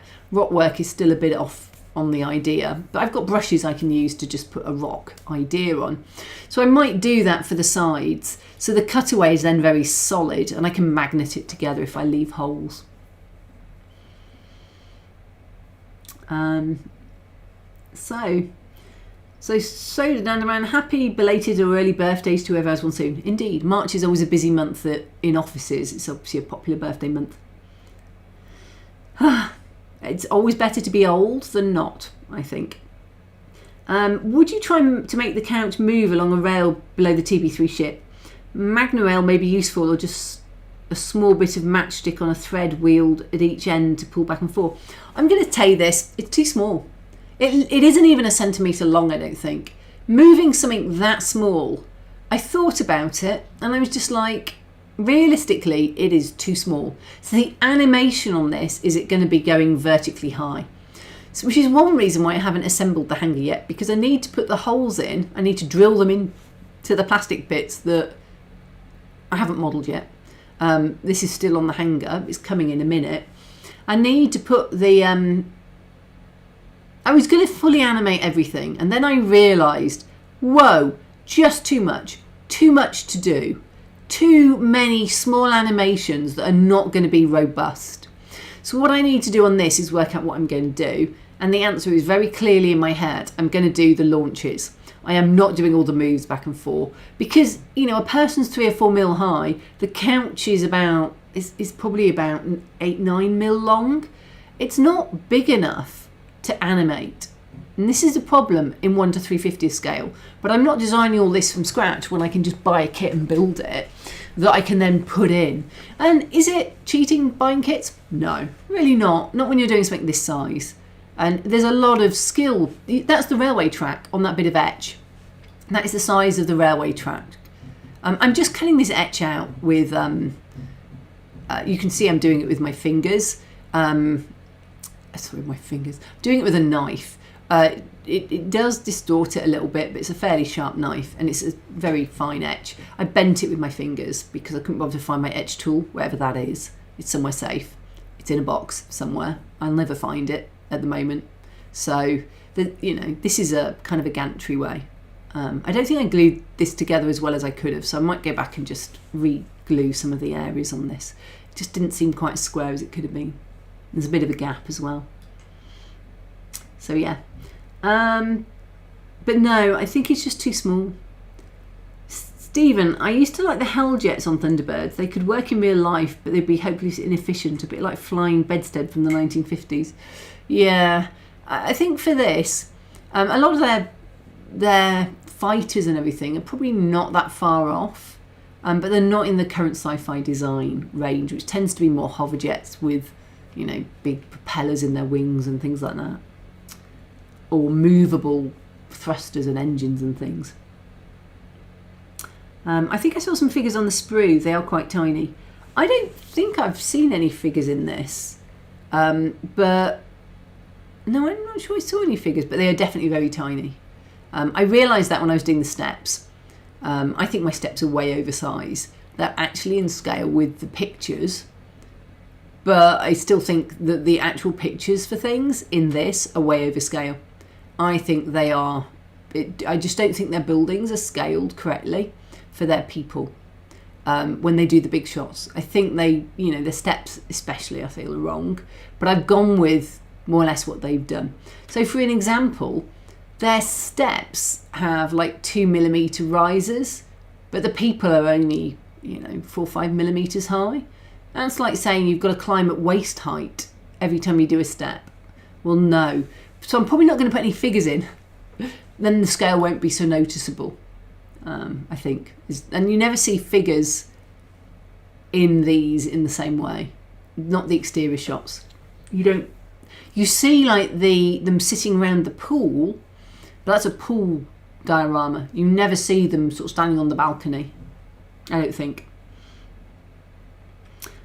So, Kevin, good to see you. Hope doing a live stream. Hope you're well. Yeah, I'm fine, thank you. Yes, I've had a cold for a couple of weeks. I've been really run down. I've been in bed by 8-9 o'clock, and so I'm finally picking back up again. And I've just been wiped out. I've been so wiped out, and I can't have a lie-in because I have builders coming at 8. And actually, just talk about the building work for a second. I'm waiting for the flooring man. That's the only thing that's now outstanding upstairs. But because it's the flooring in the room, I need to move everything in and pile it on the flooring. I can't do anything with it. But they're coming to decorate, George is coming to decorate my hall stairs and landing, upstairs all decorated now, in a week. And I need to clean the carpet in the little room that's been decorated so I can put all of the 50 boxes that are currently in my hallway up into there. And I haven't got around to doing that yet. I should have done this afternoon, but I just, just didn't. So this is a little vehicle. This is like a big lorry. So you can see the scale here for the people, with the windscreen and stuff. It helps you understand the scale a little bit more when you start seeing these vehicles come together, how small it is. So Thunderbird 4, for example, is absolutely titchy in 1 to 350 scale. And I think I've got a 1 to 48 scale one as well somewhere. It's not in here, so I can't see it. And because it's a 1 to 48 scale one, it's for the 5, 4, 3, 2, 1 dioramas at the beginning, because otherwise it's so small you wouldn't see it. But I'm going to have a spare Thunderbird 4, so I don't know what I'll do with it, but I'll probably put it in a model somewhere at some point. So yes, hello to everybody. So I want to talk a bit about the roundhouse design that will be coming up in a minute, but I just wanted to talk a little bit about designing for things like this. So one of the things that I'm reluctant is actually to spend a lot of time doing 3D print design for this. And the reason for that, it's going to sound a bit selfish, I'm doing a Kickstarter. So every morning I work from 8 a.m. till probably about 12 designing for my Kickstarter. And I'm hoping to do that in April. And quite a few people said to me, why aren't you doing a railway Kickstarter? And I always explain it to people. If you want to do a railway, you have to model a real thing. You can't model fake things. And so it has to be a real building. Now I did the Port de Norwich buildings and they took me forever to do. I've learned a few ways to speed up getting them from a design to 3D print, clean, manifold prints, which was having a lot of problems with. But they took a lot of time to do. They were a one-off design for a bespoke area. And when you 3D print in resin, you get a lot of warping. So I don't think kits fit together that well. And I've noticed that with ones I've had from people. There are gaps which you have to fill. And there's warping and then there's dimensional instability. If I do a test box on my big Piopoli Phenom, it is narrower in one direction than the other direction. And I can't change the exposure to do that because all it does is make it still narrower in one direction, just slightly bigger. So there's no way I can dial in a setting that makes my XY an absolute perfect square. And we're talking 0.1 of a millimetre out on a 8mm square or something. It's not a huge amount, but that can build up over larger areas. And if you have variable width walls, they can shrink. One of the reasons you hollow, which people don't realise this, people say you hollow to make them lightweight and to use less resin. But one of the reasons you hollow is so you have a standard width all over your print so that the warping will be the same because you haven't got thick, chunky bits of resin and thin bits of resin. I did a Second Dynasty, beautiful design. It's a traveller ship, Type S, and it's like a Star Wars destroyer in shape, that kind of wedge. And he had the lid that went on, and it was a thick lid, and it went to a tapered point at the end, and it was designed for FDM. I printed it in resin, and it warped up like this at the edges because they were thinner, so they warped differentially to the thicker bits slightly further in. And I noticed that everybody who printed in resin had that to some extent. So it's a lid that goes on. There's nothing to hold it on. It's weight on, or you can clip if you want, but it's weight that actually holds that one on. And I'd halved the size of it, so it wasn't as thick. So it was more likely to warp because it was thinner pieces. Everybody who printed it, whichever scale they did, had a slight lift. And it may only be a mil gap, but there was a slight lift. A mil gap bugs me because I like my printing and my whatever to be really accurate. And so I ended up printing it as a solid piece, so I didn't get the lift on the side. And I think that's an important thing to notice with resin printing. The detail is insanely beautiful nowadays, but there are still issues, and it isn't just me, there are issues with flexibility. So all of my Kickstarter is clipped together with clips. Let's try that bigger so you can see it. Oh, great quality there. So that's a clip. It's an open lock clip. It's a free license to use and loads of people use it. It's in FDM. You try printing a clip like that in resin and you might be able to use it once or twice and then it will shatter. I have broken clips like that in FDM, they're in PLA, but realistically you can take them in and out a large number of times before they break. One of the problems with printing in resin is lack of flexibility. If I dropped a print yesterday, turning a light switch off. I dropped it onto a pile of bad batch figures. I've had to reprint them because, bless it, I had a head over here, a leg over here. It was a tray of clones. One sniper lost his leg. I found his leg. He's getting glued together because he'd been partly painted. All the bad batch had been is sprayed black. They hadn't been painted. Mr. Soko, I'd spent an afternoon painting one figure of. She's very complex, to be fair. And it was just, and I just dropped it. FDM dropped from a height of 3 foot. Absolutely not a dent on it anywhere. No problem at all. Resin figures, toast.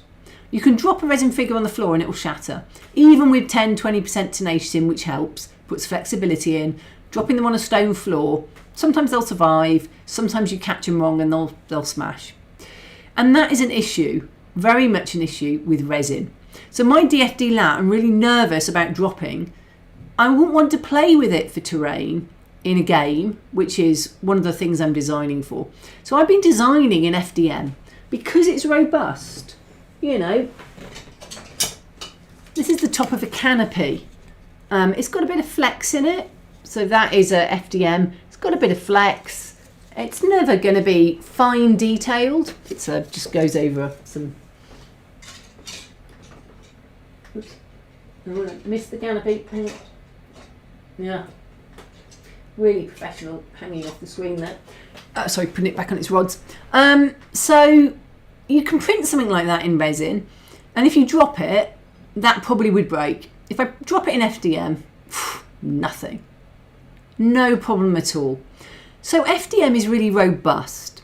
So when you're trying to create something that's playable for terrain, or is going to be handled a lot or moved a lot, FDM has a lot of advantages. If you want to make it modular, so you can clip it together, take it apart, clip it together, take it apart, FDM has so many advantages over resin for that, with robustness.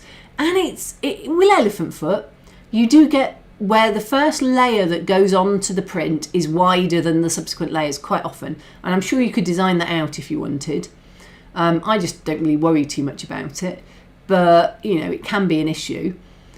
But realistically, resin will change dimensionally. FDM, if you print a 1 centimetre square cube, it will stay as a 1 centimetre cube. It won't cure over the next 3 weeks and change its shape. You don't need to hollow it, it will be sorted. You don't need to put drain holes in, you don't need to support it. You have to print in a way you design so that there are no support. But it's chunkier. You can't get the fine detail. So there's a bit of a toss-up, and I thought about doing railway design very briefly. But actually, if I do sci-fi, I can do whatever I want. I can be inspired by the TV that I watch. I can be inspired by the video games I play, Titanfall, Mass Effect, Halo. I can be inspired by Star Wars. But I can be inspired by them and not have to slavishly copy every single rivet, and then nobody can comment that my rivet is in the wrong place, or I didn't count the right number of bricks in that wall, that something is out of scale. So it makes it far more creatively interesting as a designer to be able to design your own thing, inspired by rather than slavishly copying. Because I'm not doing a Star Wars, there are some galaxy designs in there, heavily inspired because I've literally just watched all the Star Wars through.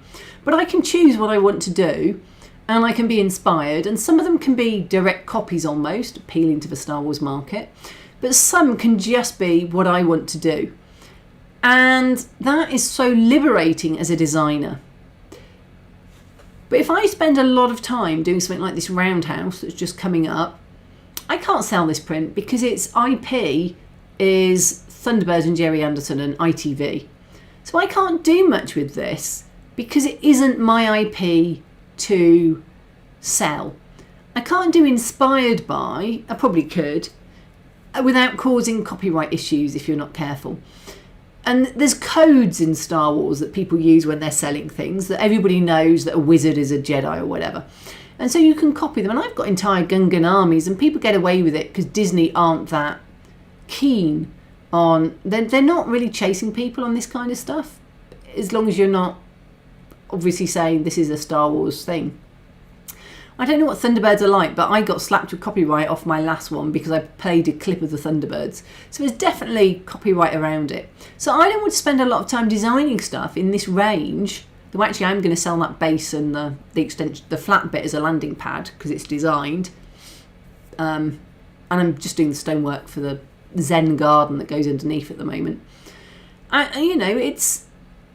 It's just a waste of my time, I feel sometimes, to put a huge amount of time into designing something that I can't then make any money from selling. So it's been an interesting one, which is why it's evenings, not daytime, that I will be modelling this. Though I did spend Friday afternoon trying to get the base printable and failed. I did stones on it and they just hogged my computer too much. So I need to spend less. Stonework's a nightmare because there's just so many vertices to get a really good stone in this scale. But I printed this in FDM. I designed it to be printed in FDM, and apart from the bits that are down at the bottom sort of just below that black ring. 3 of them failed. I've reprinted those in resin. Everything else is in FDM. And it's chunky, it's solid. I can drop this on the floor, it's not going to break. It will actually do 1 or 2 mil thick floors, which is probably a little overscale. It glues together with super glue, but I have got clips as well to hold it. So for me, I designed this in FDM. That is really robust. Actually, that whole piece with the clips and the super glue there will sit on the cantilever if I put the legs on back to front. It will actually sit on that cantilever quite happily on its own, cantilevered out.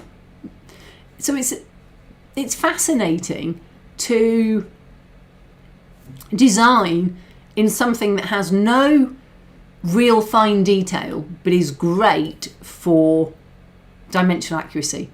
And I think probably my designs at the moment are overly chunky sometimes, and sometimes they're not. Some of the prints I've got down here, I've got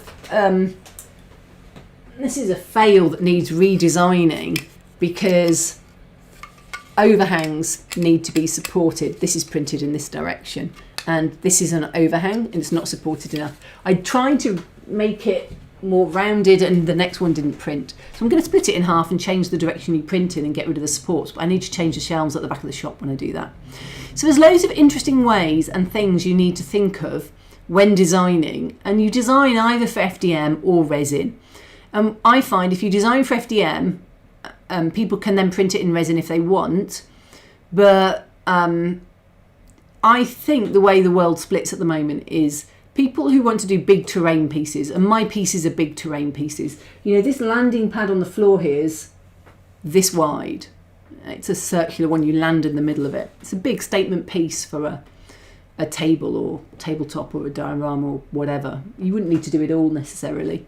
You could do half of one and put it at the edge. But it's a statement piece. And so at that size, at the price range that resin would be, I'm always going to be doing it. And I have got smaller ones, you know. This needs bracing. This is a small landing pad, so you know I have got smaller ones. But you know, at that size for that kind of thing, hands down, I just wouldn't touch resin.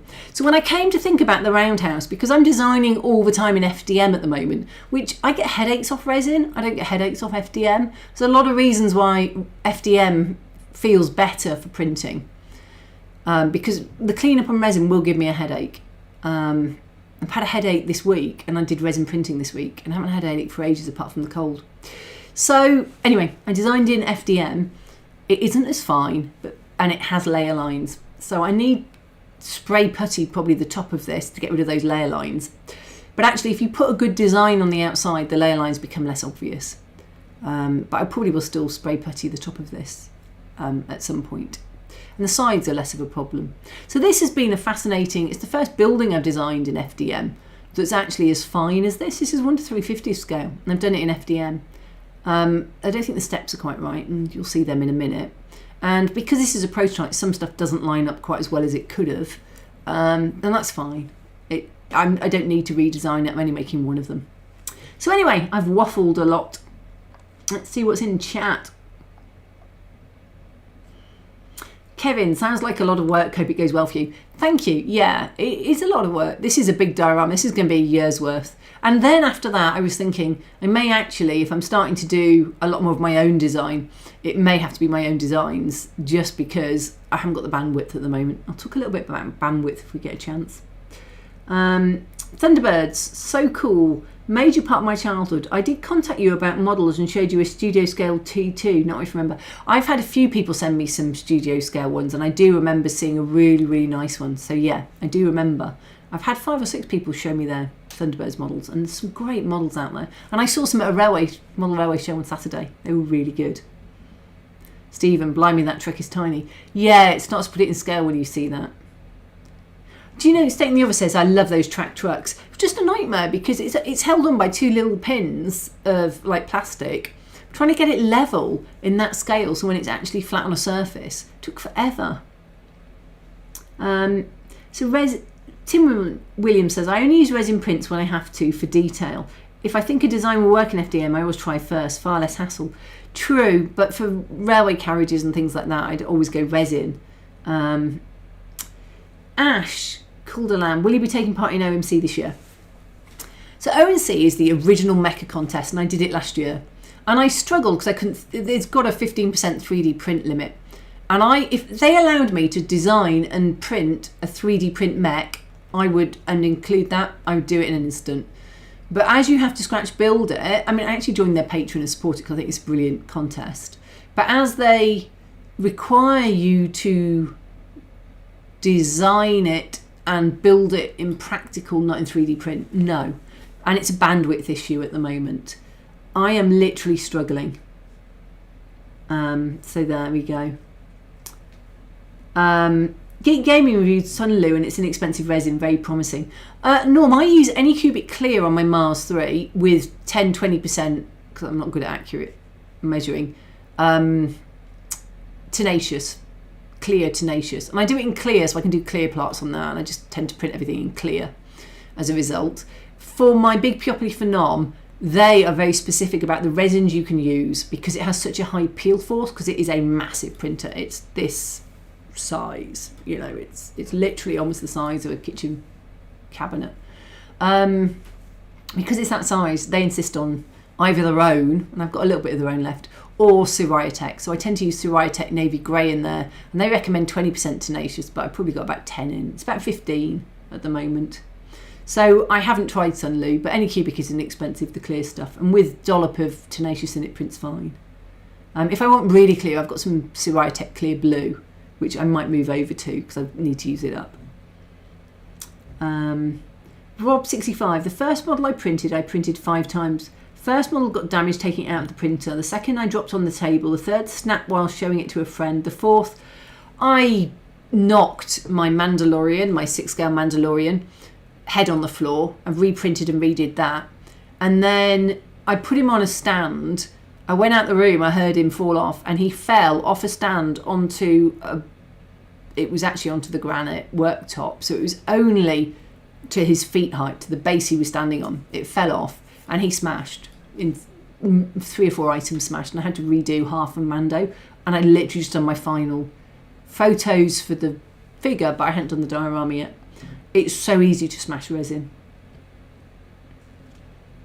Yeah, and you probably do need a 3D printer soon. So this is all just, I designed everything on this from scratch. It took a lot of evenings. It all just lines up. You know, sometimes you have to allow a little bit of a gap with FDM, especially around curves. It will shrink in holes, which you see a lot on resin as well. Because when they slice, you know, like that. So Soda says, next time you're recording a live stream challenge for you, wear a Thunderbird uniform costume. Tintin had one, so did Penelope in the live action movie. I'm sorry, I'm not dressing up in 60s women's outfits. They are misogynistic at best. No, I am not wearing next to nothing. I'm just like, no. I'm really no. I don't like the old ones. They wear pastel sashes. The new ones are much better because they actually look comfy. The ones in Thunderbirds are go. But no, definitely not. I'm not wearing those outfits. Not my style. Anyway, short answer there. Erin, welcome. Hello, how's it going? It's going well, I think, but you'll have to ask everybody else. Hola, it's Amparo Ferrando Medina. Welcome. And buenas noches. So Niall, evening. The wolf is what we are here for. The waffle. Oh, there's a lot of that. Don't worry, Grumpy Train set about being late. I miss a lot of live streams. At the moment, I'm doing Audible books, so I want to get to the end of the book, so I'm actually not listening to live streams that much. So Soda says, for me, FDM printing as far as possible, I put an angle on the print between 10 and 45 degrees. Minimalistic the appearance of the lines then as a raw print, then filler primer, repeat as needed. I can tell you're from the US if you use filler primer. In the UK, I would always recommend spray putty instead. Spray putty sands much more nicely, fills so much better on the... But apparently it's just not available in North America. It costs a fortune. Though it has shot up in price here. I bought Motip, and it used to be £5 a can, and it's now £10 on Amazon. But Motip spray putty, and I use cans of it. And I also bought a Mr. Spray putty. It's so much better than filler primer. And you can use a filler primer if you want, but spray putty just fills and sands so much more nicely. So I would definitely recommend that. And I tend to put 2 just straight coats on. And sometimes I don't even sand. We'll see. I'm doing a big Mandalorian street that for the Siege of Mandalore for the DFD lat. And that is, I'm just deciding whether to sand. It needs a bit of sanding, but not a huge amount. It's just got 2 coats on at the moment. But it had quite a lot of dust on it because I did it outside and I'd had it on the floor. And I find FDM prints are staticky. That's the only trouble. They attract the dust.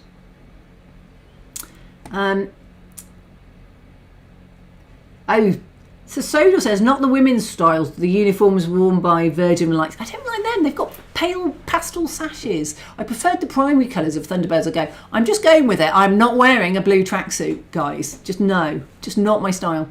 I'm in 2 sweatshirts at the moment for warmth. So, yeah, no, I'm sorry. I'm not really into that. I don't like their uniforms. The new ones are a lot more practical. But yeah.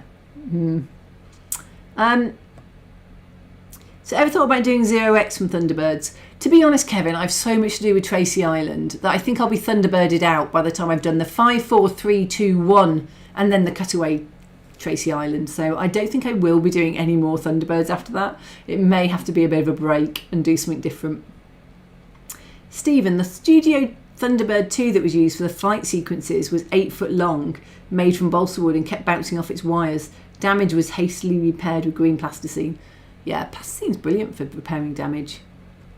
Soda says he's from North Wales, 45 minutes from Dinorwic. Get spray putty then. It's really easy. It's an automotive product for spray filling. It's so much better than filler primer. You'll love it. Remy says bonne nuit. Bonne nuit. Sleep well. Dormez bien. What did I say the putty spray was? Only be able to find filler primers in Halford's plastic filler primer. I don't buy it from Halford's, I buy it from Amazon. It's called spray putty. Motip, M-O-T-I-P, or I've used Mr. Spray Putty recently when Motip was out of stock over COVID. It was out of stock quite a lot. And it has gone up a lot in price. It's about a tenner a can now. But then so's Halford's stuff. That's shot up too.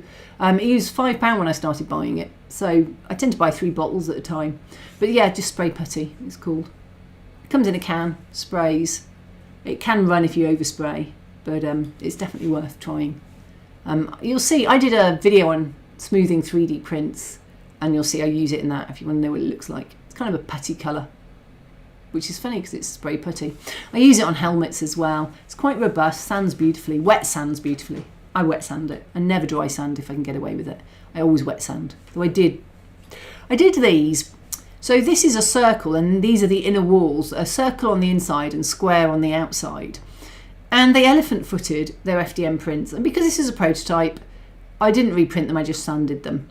If I was doing it for printing, I'd probably have reprinted them and checked them. So I super glued them in place because they kept falling over. So I'm super gluing them in place here. And then I had to take them all off, set the super glue with a spray and then sand them so they fitted, and it took 2 or 3 attempts. And then the last one with super glue got kind of stuck halfway down, so I was whacking it and hitting it, and I ended up with a knife trying to pry it off so I could finally get it to go flush at the bottom. Yeah, that was fun. Not. But yeah. So this video literally is 4 afternoons of modelling, but it's month worth of probably roundhouse design and thinking about things and design. And this is one of the problems that actually looks quite boring. I don't record it. I fill my hard drive too quickly with all the recording that I do for these. I've got 5 terabytes of port Dinorwic, which at some point is going to have to be got rid of because I'm out of space on a lot of things. And yeah, it's been interesting kind of I tried to record slightly less for this. So it's actually only at 4 times, whereas normally these videos are about 8 times or 20 times. So at the moment I started designing Tracy Island with the sort of swimming pool and then the villa area. I've still got to do the cliff house and the rock face and stuff for TB2. But I was doing the 2 back ones first, TB1 and TB3.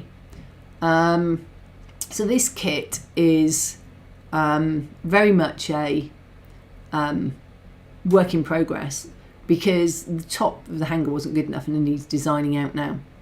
And I haven't painted anything in this video because 4 afternoons was not enough to get to paint.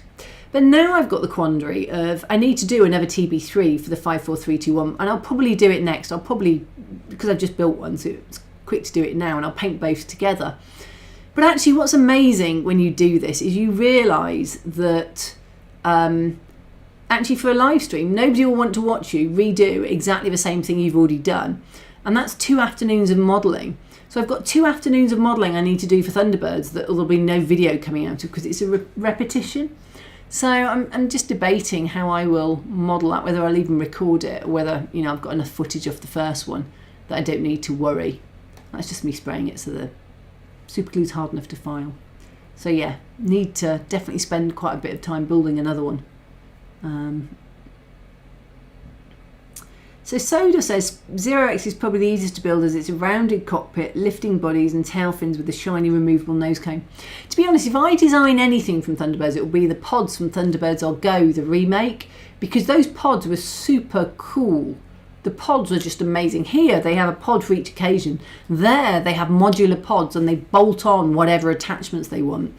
And they can either have treaded or legs or wheels. They can have arms or wings or drones. They were so cool. So if you haven't seen Thunderbirds I'll Go, the remake, the pods from that are worth Googling because they're just so really cool. Really love those pods. I started to design something just to play. But in future, if I need to design something, I will be designing something on those pods. And that is actually what I would do for OMC this year. I would design a legged pod because then it becomes a mech. If it's got wheels on it, it tends to be a vehicle. And I'd be doing that. Yeah, someone else, Jaw21 says, looks like Apple One Campus. Someone else pointed out it was like the Apple. I don't know, I think Apple just copied Thunderbirds. You know, it is the original. They were like, oh, we've got to look like a Thunderbirds base. Yeah, it's so 0x isn't. I don't remember where they fired it from, but for this, I think Thunderbirds will literally be the 54321 and the island because I could get Fire Flash and do some of that, but I feel like there's enough Thunderbirds then. There's enough content from Thunderbirds that I probably won't be looking to do anything else. Have you ever used Mr. Hobby Dissolve Putty? If any good, I was told it can be brushed on and sanded when dry. So I think Mr. Hobby Dissolve Putty is basically a bit of sprue in a bit of plastic cement. I think that's what it is. I've heard good things about it. And for the plastic kits that it's used for, because Mr. Hobby is aimed at, you know, Japanese plastic kits, I think it would work really well. What you can also do is put quite a bit of glue in and get the whole of the area soft, push it hard together and it will squirt out a bit of that liquid sort of joint and then sand that, but you need to leave it a day to sand it. If you sand it too quickly, you might have noticed earlier it doesn't sand properly, but it's I think you can make it yourself from sprue goo they call it, sprue and liquid cement. Kevin Spencer asks, what's my favourite Star Wars craft? Well, that's an interesting question. So I really like some of I like the Clone Wars lac because it's got character. I like the Razor Crest because it had character. I like his new, I like the Naboo. I actually have an original Naboo N1 fighter kit, you know, the one Mando's got in his latest series. I actually have one of the original kits I bought at the time of the prequels because I loved those, and I found it. I'd forgotten I bought it. I found it when I was sorting the kits out of the loft. I love that design. I really wanted the J2 Nubian. I don't know anyone ever did a kit of it. So probably the J2 Nubian is my favourite from the prequels. It's the shiny silver one that Padme is in the first movie when they go to Tatooine. I love the sweeping lines of it. It's just chrome. It is beautiful in a way nothing else is. I also like the Mantis from Jedi Fallen Order, which is a really big, tall fin, a body, and then a smaller fin, and the fins go round as always. So quite like the Mantis. I've got a Bad Batch shuttle in pieces on the floor. It's an FDM print. It's massive because it's Legion scale. That's what the Bad Batch that I dropped the FDM print on are for. So I like that one as well. But if you know, I'm a Clone Wars era. I do like the fighters that the Jedi have. They're kind of a body and a little pointy bit at the front. Are they Aether Sprite? And I like the V-Wing Torrent. So yeah, I can list a load that I like, but what I really like is just a generic design that they have. The Hammerhead Corvette, that's another one I love. Okay, that was too many. Let me pick one. It'll be the JT Nubian. I really like that. It's probably my favourite. Okay, there's a lot of Star Wars crafts. I might be a Star Wars geeky person now. Norm, this will probably be a year's worth of monthly live streams. I think definitely. It may even be, if I'm doing a Kickstarter and I do something about one of my Kickstarters, it may even have a gap of, which will be the same amount of modelling you'll see. You'll just see it at twice the speed, probably. Jaw21, would you ever use AI for inspiration, i.e. DALL-E? No, I'm not sure about AI, but I'm not lacking in inspiration. So I have a load of art books I look at. I've got everything from The Expanse to Titanfall 2. Titanfall 2 is probably my favourite art book. I've got all the Pacific Rim ones. I've got Jedi Fallen Order. I've got all the Mass Effect ones. I've got Halo ones. I love art books, and so up on my screen when I'm modelling, sometimes I'll just put a Tubui art from even DeviantArt or ArtStation. And Tubui is the environment artist for Titanfall 2, and he does Apex Legends as well now. And I will literally put up one of his designs and just study it. Study how his forms flow together. Study the concept. He does big buildings and interiors. The environment compositing. He doesn't do... So if you see the Titanfall 2 poster trailer, there's BT and Rifleman Jack Cooper running, you know, because you wall slide a lot in Titanfall 2. And actually that's why I love Jedi Fallen Order. It's the Respawn, the same game, and it has the same game dynamics, and it's my favourite. And you slide along the walls. So they've got the two models sliding along the walls. You've got the walls, and then you've got a sci-fi research station behind. And he didn't do the model for BT or the Pilotman, but he did the environment behind. So I go through and I look at that, and he's got sometimes where he's got the rigging of what's been behind and how he's put it together. And I just love looking at somebody like that who's very inspirational. The art style for that game is probably my all-time favourite art style. But Mass Effect is also hugely inspirational. I played it for 18 months. I played all 4 of them, the 3 Mass Effects and the original before they remastered. I just finished it and they brought the remastered out, and then I played Andromeda. So if I was doing a outpost with loads of habitations, as you might get on a Frontier outpost, it would be very Mass Effect Andromeda inspired, because that was the last game I played that had them. So art books, I would rather look at that and look at them, and then some of the stuff that I've done is quite Star Wars inspired, because I'm trying to get a mix that sells so people will instantly know it's Star Wars. So I've got something that looks very much like the Bespin Cloud City landing pad. But I've also got a plain Mandalorian. The inspiration is from a pattern or from a design on it. And some of them are almost like slavishly copied just because, I'm still learning my craft. And some of them are just like, no, I just designed this to look good. And I need to think a lot more about doing my own designs in future. And I think it's sometimes you copy to understand how things have been put together, to see the design and to understand it. And I think that's quite a learning point of how you do things. But I think because I've just watched so much Star Wars, I was quite heavily inspired by Star Wars landing pads. And I want to be able to appeal to people who want to buy it for Star Wars Legion or some other kind of sci-fi game, that it's appealing and they recognise what your galaxy it's from. But ultimately, this is my own galaxy I'm designing. So it will definitely be very much my own style as things comes on. And that's why I'm doing sci-fi. So yeah. Grumpy's train set. Thunderbirds Tracy Island, what a project to do from the 70s. 60s, I think it is. Yeah, though I watched it in the 70s probably. So Peter Jackson said, okay, thanks for that. I'm not even quite sure what that's thanks for, but no problem. Oh, Mr. Dissolved Puppy, yes. So, Giant Ball Monster, the V-Wing Interceptor seen in the Vengeance If. I did say the V-Wing Torrent, which is actually in early Clone Wars. Mickey Boy's being retracted. Okay, never saw it, but hey, you've been warned. Both Digger and Norm. Kevin, comprehensive answer, thank you. Yes, I can waffle a lot. Stephen, putting interior detail in around at that scale will be a nightmare. I am and thinking of tinting the windows quite a bit and putting curtains in. So there will, because I'm just going to put acetate in the windows. There's actually little ridge lines left for me to slide acetate in. So I'm going to paint it white for the, sort of, that's the main colour. And then paint the carpets, and then maybe do some really simplistic stuff. But there's not going to be a huge amount. They didn't have a huge amount in the actual set, so it's not that I'm skimping. It's quite simplistic. The observant of you will notice I've not done the stone chimney. That's because I forgot to do it, and I printed it all out, and I was like, I haven't done the stone chimney. So what I need to do next is a stone chimney, but it'll just go around the outside. I'll 3D print it and just slot it on the outside.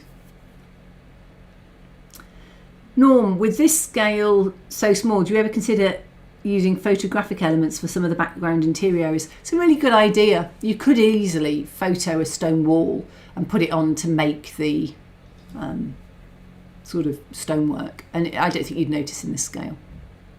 I'm just scuffing up the plastic, the PLA, because it's quite smooth, because that was flat on the build plate, so that I'm going to super glue this in place now, and it will just help with getting it to stick. It's important to scuff. Still think as a fill-in you should do the Blue Peter Tracy Island but use modern diorama techniques in detail. You see, Blue Peter Tracy Island is not something I've ever seen. It just doesn't impact me at all. I was at university, I think, when it came out. I didn't have children that people I did it with.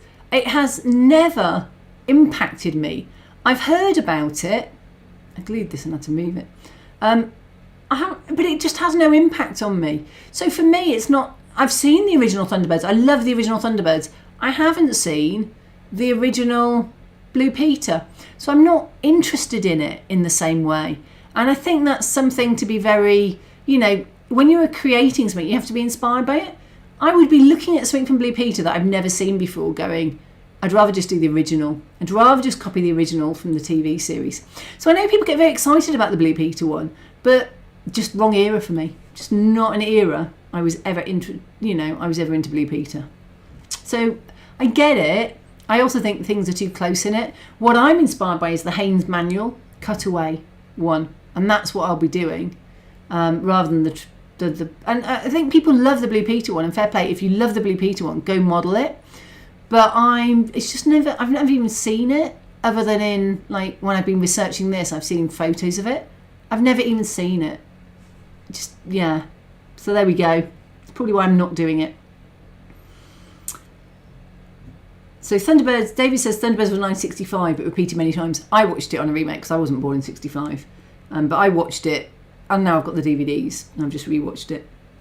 Mark Warren, looking at you gluing the centerpieces and using that knife, even though it's speeded up, I'm surprised you didn't stab yourself. Yeah, there was a lot of bashing there. I just had to break the super glue's brittle, so I had to break the bond, but I was being very careful about not slicing in my direction. These aren't very even. I'm in two minds whether to redo them, because there isn't enough tread. The stairs are quite wide and there isn't enough tread to hold them. So this might get redone, these. They're not glued in place. I also lost the top round bit. I put it somewhere safe, and when I went to sort everything, it disappeared, and I've no idea where it went. So I need to reprint that piece at some point before it attaches onto the roundhouse, but that's quite a long way off. And it's literally probably a 3-minute print because it's only a couple of layers high. But I'm not 100% sold on these. They don't look quite straight. So we'll see. I might end up redoing them. I could print them in resin. You know, they are of a size that maybe printing in resin will work. I'll have a think about it. Back in the late 60s, early 70s, my granddad built TB3 out of carpet card tube from the local carnival. My mum dressed as a Thunderbird with my auntie. There's a pic somewhere. I bet that's a brilliant pic. Yeah. And, you know, Thunderbirds was very advanced for its time, I think. You know, it really was. And yeah, I should have zapped these steps a bit earlier, further down, because some of them started to come off. So Kevin says, love your logo, looks a bit like a TIE fighter. Was that deliberate? No, actually TIE fighter is not one of my favourite Star Wars things, though I love the sound and it's very iconic. It's actually 2 Ks back to front, or 2 Ms upside down for KMM, for Kathy Millett Modelling. So it's just 2 Ks and 2 Ms, really. So that's what it is. I keep meaning to do I did do a spinning fancy logo at some point. I keep meaning to redo that and I just haven't recently. But yeah.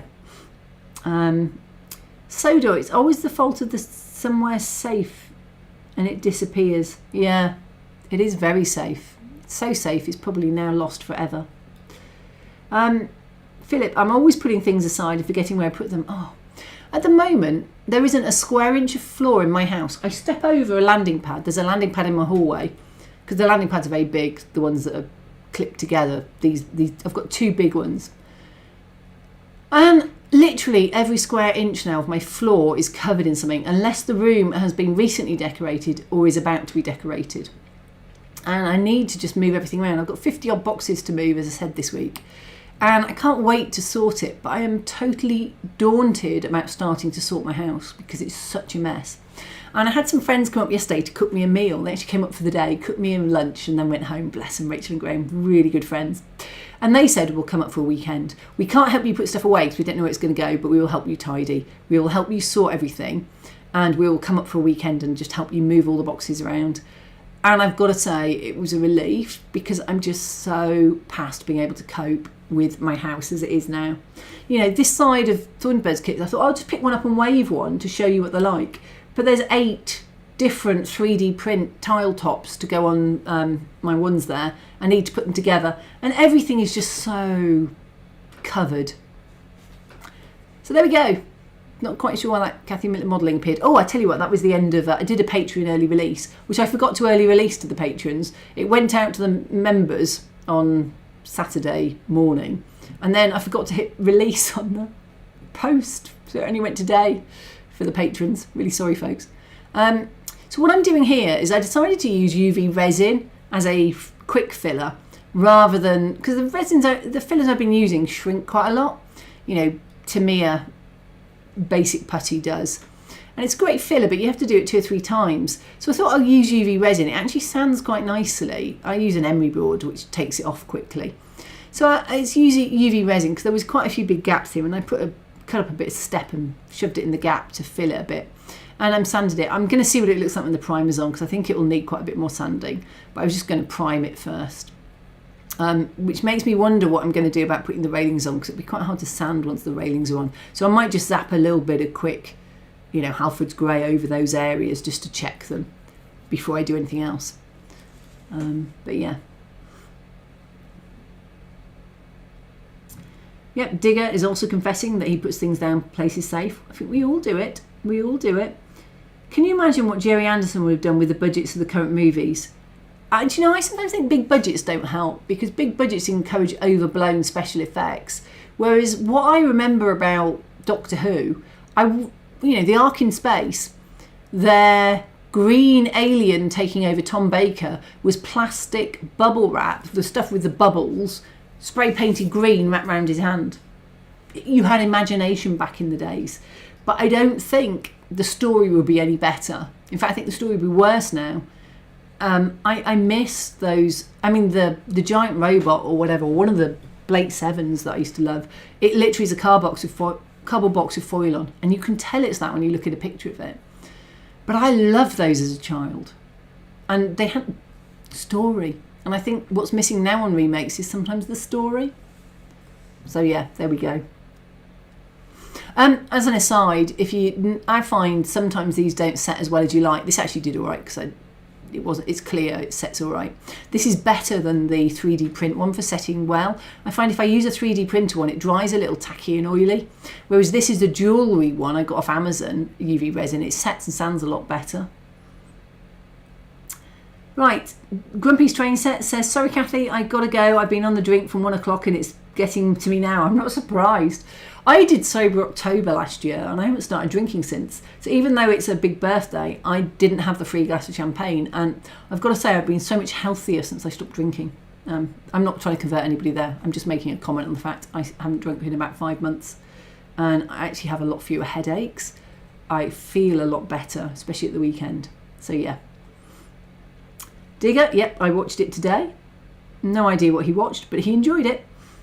So, Soda, if Jerry Anderson had the budget of today's movies, he would have made live action with CGI models. From his first series last, he always wanted to film live action. Hence that weird. Yeah. Good evening, Kathy, says Johnny. I do hope you and the family are keeping well. We are. We've all got over the cold. I gave my cold to everybody else. They were ill for like 2 or 3 days. I was 10 days of being ill. I think I was just really run down. I'd gone to a phase where I'd got out of the habit of sleeping. I somehow got into the habit of waking up every half hour and struggling to get back off to sleep. And I would be waking reliably at 1:30, 2 o'clock. Oop, that's the end. And then I would be waking up again reliably at about 5:30 and not getting back to sleep. So I was really struggling, and then I became really run down and got a really bad cold. But anyway, welcome. Hence that weird puppet and grow shrink thing he did into one series. Okay, yeah. He had innovative ideas for the time. So Tim says, I had a big clear out last summer. It was getting too crowded at home and I needed to create space so Steve Flint could photograph my layout for Railway Modeller. It was daunting but felt good when it was done. So Phil came, Practical Phil, on Instagram, but Phil came to take my Porte du Nord, which is currently set up in the kitchen for lack of space anywhere else, and it has a ring of 3D prints beneath it. It's covered in 3D prints above, and I couldn't get anything to move because the controller electrics aren't working. But anyway, he was happy. You don't see anything else around it. That's good. So, Adam, I ran the old Doctor. Oh, you remember the old Doctor as a kid? It scared me, hid behind the cushion, the Daleks. I am not somebody who hides behind cushions. I'd probably shut my eyes or, whatever. But and Philip says the thing he loves about Doctor Who was the low budget. I do think when you have low budget, you're very innovative. And I look at some of the high budget stuff now, and some of the best movies for me, like I love the Pacific Rim because it was original. Pacific Rim 2, not so great, but okay. Pacific Rim the anime, superb. Some of my favourite stuff to watch is what I would call cartoons, anime, because they don't need a big budget to do aliens and great effects, and the stories they put into them are just as good as live action, but they're not blown away by the CGI side of things. And I actually now would probably prefer to watch an anime than I would a live action quite often. And what's interesting watching Mando is some of the episodes are only 30 minutes long. But back to Tim with it being, it felt good when it was done. It is very cathartic clearing stuff out, especially when you have too much stuff. So I'm looking forward to getting it cleared. I'm looking forward to being able to walk into a room without stepping on something. Like my kitchen floor, if you're on Patreon or a YouTube channel member, I showed my kitchen floor at the moment. And literally, it's a heated floor as well. There are trays everywhere, and I have to walk over the trays to get to the kitchen. I have to walk over this to go here. Everything is just so covered in things. It's horrendous. Right, here we go. So, fun fact, they use bubble wrap, says Giant Ball Monster, on Luke's harness in the Snowspeeder. I didn't know that. That is a fun fact. I know a lot of geeky fun facts about Star Wars now. Okay, so my Star Wars joke. If Mark is short for Marcus and Frank is short for Francis, what is Luke short for? It's a Star Wars joke. Stormtrooper. You can thank me later for that one. Yeah, and if you have to explain it to someone, they don't know Star Wars. So, Solar Man, I envy everyone in the chat. My current modelling space that I work in is 7 foot by 6 foot, not the weather to build a shed or board the loft yet. Working in gauge 1 at present, as well as N00. Well, all those is a struggle to fit in anywhere. So, Stephen, when I was younger, I didn't drink a lot, but it was more than I should. Well, I think that's the same for all of us when we were younger.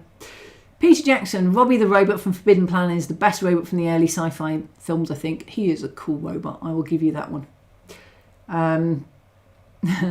We're talking about space size now. It's a couple of minutes 10, so I'm going to finish soon. So I'll probably just whiz down the chat. But thank you again to my moderators, Norm, Digger and Timber. I'm just thinking I haven't seen Timber on today. I don't know if he managed to make it or not. But Norm, Digger and Timber, thank you so much, guys, for all the hard work you do, for getting rid of the people who make weird comments and, all that kind of stuff. So I do want to thank them. They do a hard job every single time. So that's good. And just looking down the chats, people are a huge fan of Robbie the Robot. He was good. And, oh, the Weeping Angels from Doctor Who. They definitely freak everyone out, Stephen. And Akira for the first time was mind-blowing. Giant Ball Monster talking about anime, I think, because Akira is a well-known Japanese anime. So loads of people very terrified of things in Doctor Who. We've got the Sea Devils mentioned by Johnny. Yeah.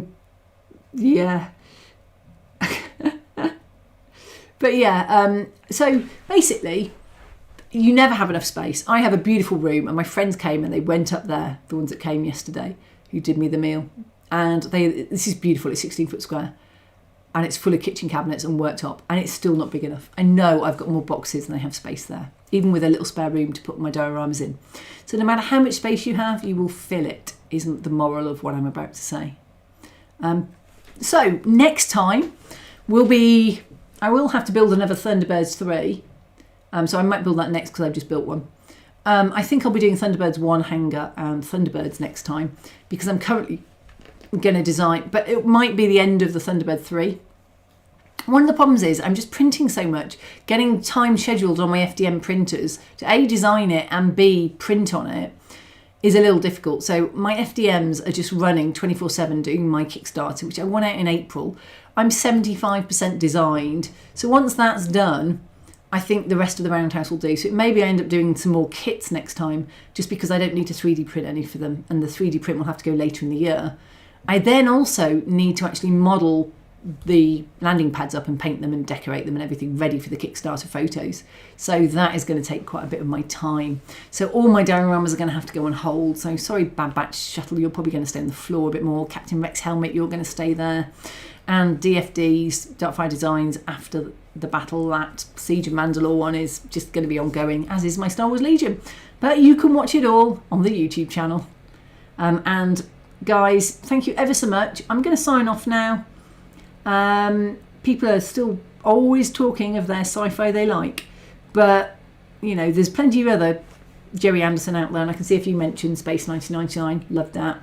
Moonbase Alpha. I had an Eagle as a child. This is what I grew up on, was this kind of sci-fi. So it is very, very evocative to me of my childhood. I'm going to leave you with that thought. Have a great time modelling. I'll see you in a month's time. And brilliant, guys. Just have a good one. Thank you for coming. I do appreciate it. See you soon.